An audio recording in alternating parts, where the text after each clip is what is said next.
মজুরির সাথে অন্যান্য প্রশ্নগুলো থাকে, সামাজিক সুরক্ষার প্রশ্ন থাকে, পিএফ এর প্রশ্ন থাকে, ইন্স্যুরেন্সের প্রশ্ন থাকে, কি কি মানে প্রোটেকশন দেওয়া হলো, কারণ এটা হ্যাজার্ডাস কাজ। मैं हूं प्रभाकर मणि तिवारी। आप देख रहे हैं मेरा खास कार्यक्रम पॉलिटिक्स विद प्रभाकर। सबसे पहले तो मैं माफ़ी चाहूँगा, करीब 1 महीने से कुछ निजी वजहों से लगातार कोलकाता से बाहर रहने के कारण मैं नियमित रूप से कार्यक्रम नहीं पेश कर सका। अब मैं लौट आया हूँ और मेरी कोशिश रहेगी कि अब नियमित रूप से आपके लिए वीडियोज़ बनाता रहूँ। आज भी एक विशेष वीडियो है, आप देखेंगे। आपको याद होगा बीते दिनों या कहें पिछले साल असम में जो नया ग्रीनफील्ड एयरपोर्ट बनाने के लिए डोलू चाय बागान की ज़मीन का अधिग्रहण किया गया था और 2000 से ज़्यादा मजदूरों के भविष्य पर अनिश्चितता की तलवार लटकने लगी थी। वो मामला अभी जस का तस है। फिर अब एक rail track concrete products limited ने भी करीब 100 मजदूरों को अचानक काम पर आने से मना कर दिया और इसके खिलाफ भी आंदोलन का बिगुल बजाया है उसी यूनियन ने, असम मजदूरी श्रमिक यूनियन, जिसने डोलू के मजदूरों को साथ लेकर अधिग्रहण के खिलाफ बड़े पैमाने पर लंबे समय तक आंदोलन किया। आज चर्चा करूंगा इसी की। ये देखिए, इस बारे में नेताओं के कुछ वीडियोज हैं। उसके बाद आगे चल के विस्तार से इस मुद्दे को बताऊंगा। और एक अनुरोध, लंबे समय बाद अगर आपको मेरी खबरें, मेरा वीडियो जचता है तो कृपया चैनल को सब्सक्राइब करें, मित्रों और परिजनों के साथ शेयर करें और घंटी का निशान दबाना भी मत भूलें।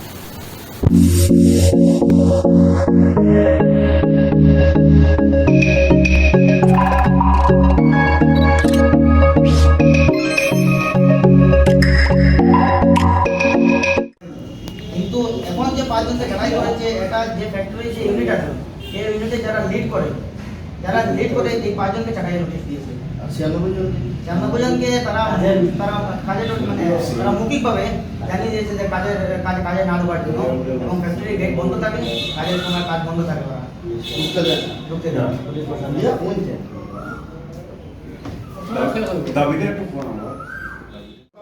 মানে রেজিস্টার লেবার কমিশন রিপ্রেজেন্ট করতেছে লেবার ডিপার্টমেন্ট করতে গভর্নমেন্ট। এই ত্রিপাক্ষিক চুক্তিতে স্বাক্ষর করছে 3 পক্ষ।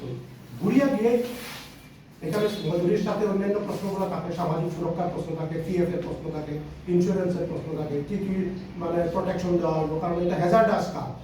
যে কাজটা তারা করে এটা হ্যাজার্ডাস। গেলেই বুঝতে পারবা কি ধরনের কঠোর এবং মানে লেবার ইন্টেন্সিভ শ্রমজীবীর কাজ এগুলো। অ্যাক্সিডেন্ট হয়, প্রায় অ্যাক্সিডেন্ট হয়। দক্ষ তো বটেই, অত্যন্ত কঠোর এবং শ্রমজীবীর কাজ। তো এইগুলার প্রোটেকশন কীভাবে দিয়ে দেওয়া হবে, এগুলাকে একটা এগ্রিমেন্ট। এখানে ঘুরিয়ে গিয়েই মালিক পক্ষ বিভিন্ন ধরনের কারবার এবং কারবার তৈরি করা তারা তাদের একটা কাজটা দিয়েছে যে শ্রমিকদের মধ্যে বিভাজন।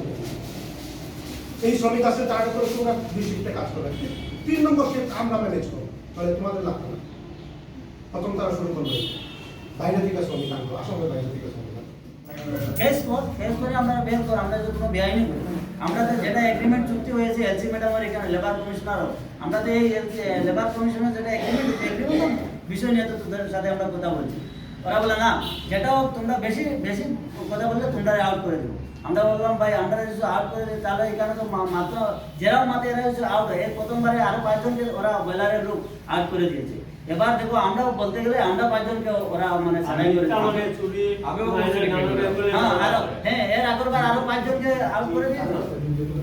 এভাবে প্রমোশন যারা মানে দিনের পর দিন খালি বাড়ে, তারা ইয়ে করে অ্যাঙ্গেলে নাইলে তুমি এই করছো, নাইলে তুমি আমার লস করছো, কোম্পানি বিভিন্ন অ্যাঙ্গেলে তারা সাজাইয়া তারা ইয়ে করে না ভাই। যখন তারা বাড়ি যাইতো তখন চিঠি ধরে দেওয়া হয়েছে, আর বেরিয়ে দিতে ঢুকতে পারবে। 5 জন শ্রমিক যারা প্রতিনিধি এখানে আইছো, যারা ইউনিয়নে রিপ্রেজেন্ট করতেছো, তারা আর ইয়ার ভিতরে ফ্যাক্টরিতে ঢুকতে পারবে। তার মানে ইউনিয়ন পাওয়ার যেটা শ্রমিকের জন্য সংঘ শক্তি, সেখানে বাঞ্চার করা। ইউনিয়নের 5 জনের যদি লাভ করে দেওয়া যায়, ম্যানেজমেন্ট উইথ আইসি কিন্তু তারা আছে, যারা আছে লাভটা কিন্তু আগে মানে জানি ছুটি হবে। এটা নিয়ে যখন আমরা মেমোরেন্ডাম দিয়েছি, কমিশনার অফিসে মেমোরেন্ডাম দিয়েছি এবং তোমার ফ্যাক্টরিকে আমরা জানিয়েছি এটা যে আমরা মেমোরেন্ডাম এগ্রিমেন্ট অনুযায়ী আমরা যেগুলো অক্ষর যেগুলো দাবি আছে এগুলো আমাদেরকে দেন না, তখন কোম্পানি এটা মানতে বাধ্য নয়। যে না ওরা এটা দেবে না। तो आपने देखे कुछ वीडियोज जिसमें असम मजदूरी श्रमिक यूनियन के नेता इस बारे में पत्रकारों से बातचीत कर रहे हैं। आपको याद होगा पिछले साल डोलू चाय बागान की भी मैंने कई रिपोर्ट्स बनाई थी। वो मामला अभी जस का तस है। 2000 से ज़्यादा मजदूरों का भविष्य अधर में है। राज्य सरकार ने उस मामले में अति सक्रियता दिखाते हुए हजारों बीघे जमीन का अधिग्रहण कर लिया था। वहाँ लगे चाय के लाखों पौधे, 30 लाख से ज़्यादा पौधे उजाड़ दिए थे। लेकिन उसके बाद यह मामला आगे नहीं बढ़ सका है। जस का तस है, 1 साल से ज़्यादा हो गया उस मामले को। उसके बाद प्राकृतिक विपदा से जूझता रहा। वह मामला भी असम के कछार जिले का था और अब मैं जो बताने जा रहा हूँ आज, यह भी उसी कछार जिले का है। दरअसल रेलवे के स्लीपर यानी रेलवे की पटरियों के नीचे जो पत्थर के स्लीपर लगे होते हैं, पत्थर लगे होते हैं, वो बनाने वाली एक कंपनी है rail track concrete products private limited. 2004 में शुरू हुई थी ये कंपनी, लेकिन अब अचानक पिछले सप्ताह उसके 96 मजदूरों को प्रबंधन ने फैक्ट्री में काम करने से रोक दिया, मना कर दिया, जबकि जो समझौता था यूनियन के साथ उसका, उस लिहाज से यह गैर कानूनी था। यानी प्रबंधन अचानक बिना कोई कारण बताए मजदूरों को काम करने से नहीं रोक सकता था। और इससे अब असम मजदूरी श्रमिक यूनियन ने इस मुद्दे को उठाया है। उसका आरोप है कि यह कंपनी इस इलाके के मजदूरों के खिलाफ साजिश रच रही है, उन्हें बेरोजगार बनाने की साजिश रच रही है। यूनियन ने सहायक श्रम आयुक्त को इस बारे में एक लंबा चौड़ा ज्ञापन भेजा है। शनिवार को सिलचर पेंशनर्स भवन में एक पत्रकार सम्मेलन भी आयोजित किया था यूनियन ने। वहां उसके सदस्यों ने बताया कि 19 साल पहले 2004 में यह कंपनी शुरू हुई थी 150 से ज़्यादा मजदूरों के साथ, कर्मचारियों के साथ, और यह रेल मंत्रालय के अधीन है। तो इससे उम्मीद की जाती है कि ये न्यूनतम केंद्रीय सरकार की जो मजदूरी है उसके तहत इसके मजदूरों को भी उतना ही मजदूरी मिलेगी, उतना ही वैसा ही वेतनमान मिलेगा। लेकिन बावजूद इसके इन मजदूरों को राज्य के जो वेज बोर्ड है, राज्य की जो न्यूनतम मजदूरी है, जो कम है केंद्रीय सरकार की न्यूनतम मजदूरी के मुकाबले, उसी के मुताबिक मेहनताना या मजदूरी मिल रहा था। और मजदूरी में ये फर्क होने के कारण मालिक और श्रम विभाग, जो मालिक यानी जो प्रबंधन था, श्रम विभाग और मजदूरों के बीच एक त्रिपाक्षिक समझौता हुआ था। लेकिन इस समझौते के बाद भी प्रबंधन ने उसकी शर्तों को मानने से इनकार कर दिया। तो इसके बाद इस मुद्दे पर अचलावस्था बन गया, अचलावस्था की स्थिति पैदा हो गई और दोनों पक्षों में टकराव होने लगा। तो इस बारे में यूनियन ने इसमें हस्तक्षेप किया और इस मामले को श्रम आयुक्त और जिला शासक को बताया है। यूनियन की ओर से अरिंदम देव का कहना था कि लंबे समय से प्रबंधन इन मजदूरों के साथ उसका रवैया बेहद खराब है और 16 मई को मैनेजमेंट ने यूनियन के 5 सदस्यों का नाम लेकर पुलिस अधीक्षक के साथ बैठक में बुलाया। लेकिन वहाँ यह 5 लोग पूरे दिन इंतजार करते रहे और कोई बैठक ही नहीं हुई। उसके बाद रात को पुलिस अधीक्षक के कार्यालय के सामने ही प्रबंधन ने इन 5 को बर्खास्त करने की चिट्ठी थमा दी और उनमें फरीद अहमद, सुब्रत सूत्रधर, अमीरुल हुसैन, मिफ्ताउल हक और सपन दास के नाम है।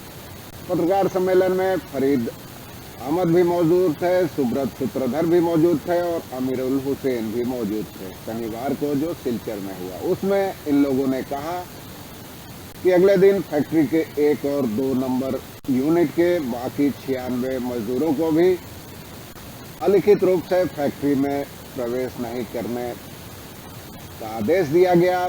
यानी उनके फैक्ट्री में प्रवेश पर पाबंदी लगा दी गई। और ध्यान रहे ये सब लिखित में कुछ नहीं था, जुबानी निर्देश के तहत। ऐसे में अब यूनियन ने इस मुद्दे पर बड़े पैमाने पर आंदोलन की चेतावनी दी है। उन्होंने कहा है कि एक तरफ तो कंपनी की जो तितरफा या त्रिपाक्षिक समझौता हुआ था उसे मानने से इनकार कर रही है, और दूसरी ओर श्रमिकों ने जब उस समझौते की शर्तों को मानने का अनुरोध किया तो उनको बुलाकर और उनके मानवाधिकारों का हनन करते हुए उनको बर्खास्त कर दिया गया। कुछ लोगों को काम पर आने से रोक दिया गया, और यूनियन का आरोप है कि कंपनी प्रबंधन पहले भी ऐसा रवैया अपनाता रहा है। वो बार बार मजदूरों की एकता को भंग करने की कोशिश करता रहा है, और इसलिए यूनियन की ओर से सहायक श्रम आयुक्त को पत्र देकर तुरंत वो इस जो फैसला है इसे रद्द करने और जो त्रिपाक्षिक समझौता है उसकी शर्तों को लागू करने की मांग की गई है। तो यूनियन की दो प्रमुख मांगे हैं। एक तो त्रिपाक्षिक समझौते में जिन शर्तों का जिक्र है उनको लागू करना होगा, और दूसरी ओर कंपनी ने जो मजदूरों को रोकने और बर्खास्त करने का आदेश दिया है उसे तुरंत रद्द करना होगा। उन्होंने कहा है, यूनियन के नेताओं ने कहा है कि जरूरत पड़ने पर केंद्रीय रेल मंत्रालय, प्रधानमंत्री के दफ्तर और मानवाधिकार आयोग के पास भी अपील की जाएगी। और इस बीच यूनियन ने श्रमिकों की, मजदूरों की जो समुचित मांगे हैं उसके समर्थन में बिहड़ा स्थित जो रेल ट्रैक फैक्ट्री है उसके सामने के मैदान में एक रैली करने का फैसला लिया है। इसमें तय किया जाएगा, आगे की रणनीति तय की जाएगी।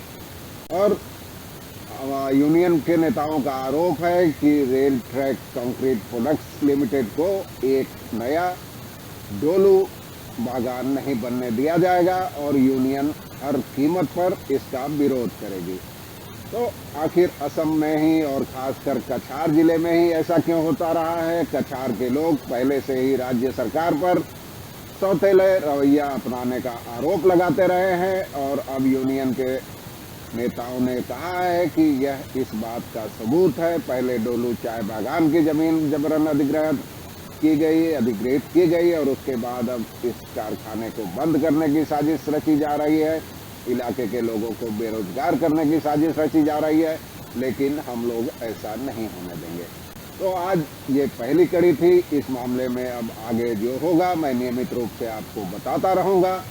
आखिर में एक बार फिर अनुरोध कर दूं कि अगर जचे तो चैनल को सब्सक्राइब करें, मित्रों परिजनों के साथ शेयर करें और घंटी का निशान दबाना भी मत भूलें। नमस्कार, धन्यवाद।